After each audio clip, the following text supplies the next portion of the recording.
The United States stands on the brink. A government shutdown is looming, and the Senate has just passed a crucial $174 billion spending package. But there's a catch. The clock is ticking, and lawmakers are barely halfway through what's required to avoid chaos in Washington. The real battle isn't over yet. It's not just about keeping the government running, it's about how deep the rift between Congress and the Trump administration runs, especially on one key issue: funding for the Department of Homeland Security. Can Congress avoid the mistakes of last fall when the government shut down for 43 days? The stakes are higher than ever. And this time, the battle isn't just about numbers, it's about lives, power, and the future of U.S. immigration policy. How far will they go to avoid another shutdown? And what will it cost? Stay with me, because we're about to dive into the complexities, the power plays, and the consequences of this fiscal showdown. Let's break it down and start by understanding the issue at the heart of this crisis. At its core, this situation is all about one thing: funding. The Senate has moved forward with a $174 billion spending package, which includes crucial funding for agencies like Commerce, Justice, and Energy. But the real roadblock lies elsewhere: the Department of Homeland Security, or DHS. And within DHS, the spotlight is glaring on Immigration and Customs Enforcement, or ICE. Congress, especially Democrats, are furious. Why? The fatal shooting of Renee Nicole Good by an ICE agent has sparked outrage, pushing DHS funding to the center of the storm. On one side, you have Republicans like Senate Majority Leader John Thune, who are eager to pass this package, confident it can move forward in a bipartisan manner. On the other, Democrats are demanding strict limitations on how DHS funds are used, particularly when it comes to ICE. It's not just a policy difference, it's a full-blown ideological battle over how to manage U.S. immigration enforcement. Before we dive into the specifics of this political drama, let's take a step back and understand where all of this started. To fully grasp the tension unfolding right now, we need to understand the history behind government funding struggles. It's not just about this moment in time, it's a recurring cycle that has plagued U.S. politics for decades. Government shutdowns have become a weapon in the hands of both parties, a tool to force through legislative goals or block the opposition's agenda. The cycle is predictable: budget disagreements, partisan gridlock, and deadlines that are often ignored until the very last minute. This time, however, the issue of DHS funding has added a new layer of complexity. The Trump administration's hardline stance on immigration, particularly under the leadership of ICE, has become a flashpoint for Democrats. With every new proposal, they see it as a threat to their vision of the nation's future, a future that includes more humane immigration policies. But these disputes aren't just theoretical. The consequences are tangible. The last major shutdown in 2018 to 2019 shattered records, lasting a grueling 43 days. The financial and emotional toll on government employees, contractors, and citizens was immense. The thought of repeating that disaster is enough to motivate even the most hardened partisans to act quickly, but will it be enough? Now, let's look at the first mini-crisis that threatens to derail the process and push Congress back into a dangerous standoff. A new flashpoint has emerged: a tragic incident involving Immigration and Customs Enforcement ICE agents. Renee Nicole Good, a woman shot by an ICE agent, has ignited a firestorm of controversy. The Democrats, already angry about the administration's immigration policies, see this as the latest in a long line of abuses. In response, Congress, particularly House Democrats, is digging in its heels. They are demanding not just oversight but significant restrictions on the funds that would go to ICE. These are not just ideological demands, they're personal, driven by the heartbreak of loss and the fear of more deaths at the hands of an agency that many believe has gone unchecked. This issue has escalated the debate, shifting it from policy discussions to something much more visceral. For Senate Republicans, it's a hard pill to swallow. They know the importance of keeping the government running, but they also know that bending to these demands could cost them political capital.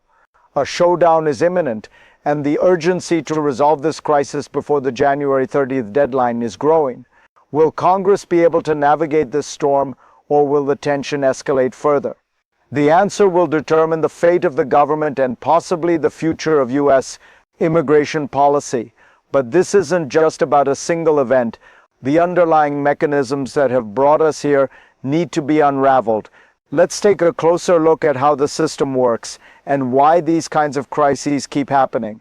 Behind every government shutdown and funding dispute, there are intricate mechanisms at play, systems that have been designed to create checks and balances, but often result in nothing more than gridlock. The process of government funding isn't just a matter of passing a bill, it's about negotiations, compromises, and the careful balance of power between the executive branch, Congress, and the public. The way Congress allocates funding isn't always transparent. Bills are packaged, broken down, and debated in ways that can obscure the true nature of the issues at hand. The creation of minibus packages like the one we're seeing now is a way to sidestep broader disputes by breaking down larger funding packages into smaller, more manageable pieces. But this tactic comes with its own set of problems. While some parts of the package, like funding for commerce and energy, are relatively easy to pass, others, like DHS funding, become battlefields for political ideologies. The real issue lies in the tension between short-term needs and long-term visions. Lawmakers are under constant pressure to meet deadlines, often forcing them to make compromises. But these compromises rarely solve the core issues. Instead, they put off decisions, setting the stage for the next crisis. This is why we see the same battles year after year, the same tactics, the same delays, and the same outcomes. With this system in mind, let's explore the next point of crisis, one that could bring even more chaos to an already volatile situation. As the clock ticks down to the January 30th deadline, another wave of tension is crashing through the halls of Congress. The second crisis has arrived, and it's intensifying the political battle. The next major hurdle is the Department of Homeland Security, and specifically the funding tied to the controversial actions of ICE. Senate Majority Leader John Thune's optimism about passing a complete package begins to waver. With each passing day, the gap between the two parties widens. Republicans remain unwilling to give in on certain aspects of the DHS budget, especially when it comes to the allocation of funds for ICE. Meanwhile, Democrats are more entrenched than ever, determined not to let the agency off the hook without restrictions. The stakes are higher than ever. If the government shuts down, it's not just a political loss for one party or the other. It's a blow to the entire political system. A shutdown would hurt millions of Americans, disrupt government services, and set the stage for a chaotic election year. But the pressure isn't just coming from Washington. With public opinion turning sour, both parties are feeling the heat from constituents who demand answers and results. So, what does this all mean for the everyday citizen? How will these decisions trickle down to affect the lives of regular Americans? Let's take a closer look at the human cost of this political battle. For everyday Americans, the consequences of this budget battle are far from abstract. It's not just numbers on a page. These are the real lives of government workers, immigrants, and families who rely on federal support. The political wrangling over DHS funding has profound implications for them, and the toll is already being felt. Take, for example, the families directly impacted by the actions of ICE. Many are living in constant fear, not just of deportation, but of the violence and trauma that can come with enforcement actions. The shooting of Renee Nicole Good at the hands of an ICE agent has already shaken communities. For many, it's the breaking point, the final straw that demands action. This is not just about politics anymore. This is about human lives. On the flip side, government workers, those who depend on the federal paycheck to feed their families, are at risk of losing everything. A government shutdown would leave millions in limbo, not knowing when their next paycheck will arrive. The anxiety, the fear, the uncertainty of it all, These are the personal stakes that lawmakers need to remember as they navigate this crisis. We can't afford to let politics overshadow the real human consequences of these decisions. It's time to put people over partisan divides and find a solution that works for everyone. But what does this all mean for the rest of the world? How will this political drama impact the global stage? Let's explore the ripple effects beyond the US border. While the drama in Washington, D.C. may seem like an internal issue, the reality is that this fight over government funding, particularly DHS, is sending shockwaves across the globe. The US is not just a domestic player, its policies affect international relations, trade, security, and even perceptions of American values. Take immigration, for instance. The world is watching closely as the US government grapples with its policies on enforcement, border control, and the treatment of asylum seekers. With Congress unable to pass a solid funding bill for DHS, it sends a message to the rest of the world about America's priorities and its instability. For countries that rely on the US for trade agreements, military support, and diplomatic relations, a government shutdown could cause ripple effects in global markets, security alliances, and international cooperation. Additionally, the tension surrounding ICE and its actions could influence foreign perceptions of the US as a beacon of democracy and human rights. For many in Latin America, Asia, and even Europe, the brutal tactics employed by ICE are a stark reminder of the growing divide between the promises of the American dream and the reality faced by many migrants and refugees. But what does the future hold? Will this crisis continue to define US politics, or will there be a shift? Let's break down 3 potential scenarios for what comes next. As the situation unfolds, we find ourselves standing at a crossroads. What happens next could shape the future of US politics and government operations for years to come. There are 3 potential outcomes, each with its own set of consequences. Scenario uno, the best-case scenario, a last-minute agreement. In this scenario, Congress finds common ground. Both parties agree to a comprehensive funding package that includes necessary restrictions on ICE and provisions for other critical government operations. The government avoids a shutdown, and lawmakers are able to show the American public that they can still work together despite deep divides.